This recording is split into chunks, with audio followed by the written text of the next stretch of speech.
good evening mga lods. Ito pala yung gupit ko na semi-high-speed na order ng client. Yun, malinis yan tingnan.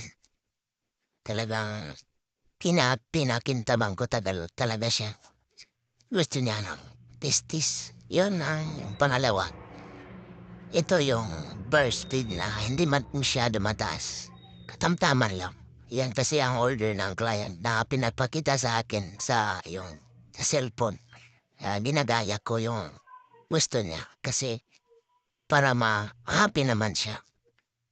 Mga Lods, suporta naman na yung Facebook ko. Mga account sa yung pangalan. Ito yun, hindi ko daw.